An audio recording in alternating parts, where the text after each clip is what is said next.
But it was too late. Gavin bumped into Dad's flaming hand, and my handwritten report caught fire in an instant. No! I moaned. It took me all night to write that paper. Gavin was cackling like a hyena. It's not funny, you jerk! I shouted, punching him in the arm. Hey, no roughhousing, Peter. And Gavin, it's not funny, Dad scolded. You just lost all TV privileges for a month. Keep it up, and we'll start locking you in a cage.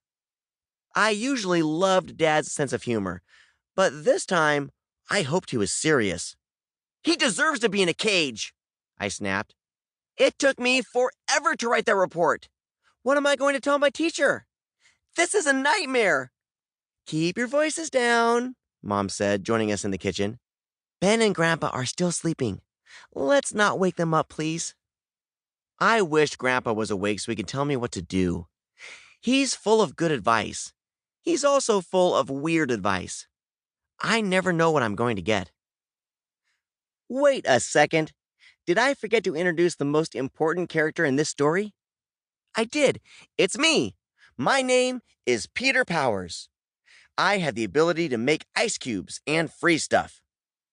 I used to think my power was pretty lame, but I'm finally getting the hang of it. I think I might even be getting stronger. I'm trying to learn how to develop my superpowers so that one day I can fight injustice like my parents do. For now, I'd have to settle for small stuff. Gavin needed payback. When he wasn't looking, I reached over and put my hand in his backpack. Using my superpowers, I filled it with ice cubes. Ha! But when I looked back at the extra crispy report, I felt sick to my stomach. Ice powers were cool, but I wished I had the power to travel back in time and stop Gavin from becoming a menace. What am I going to do? I muttered.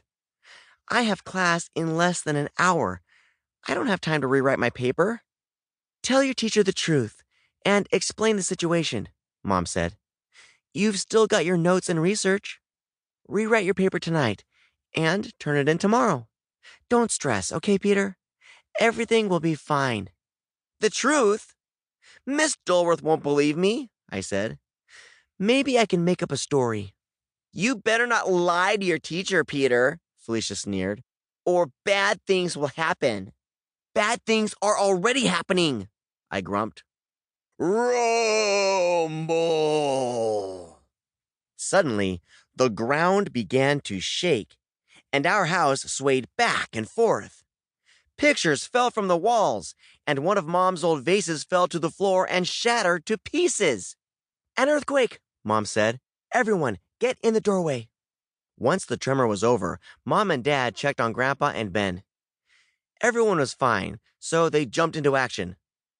I'll hit the skies to survey the damage and make sure the people of Boulder City are safe, Mom said.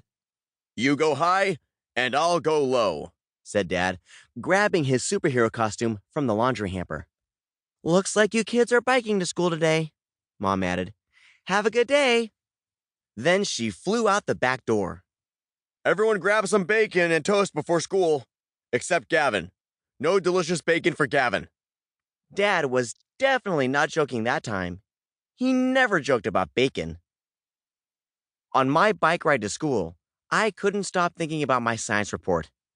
I'd worked so hard on it. Maybe Dad is right, I thought. I'll just tell the truth. What's the worst thing that could happen? Chapter 2. The First Fib. The bell rang as I rushed into the classroom, sweaty and out of breath.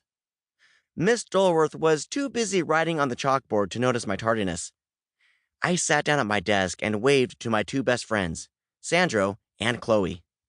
Today, we are talking about earthquakes, the teacher began. As you all know, Boulder City had one this morning, though we shouldn't have. Boulder City isn't anywhere near a fault line. That means something strange is going on. But in this town, I guess that's normal.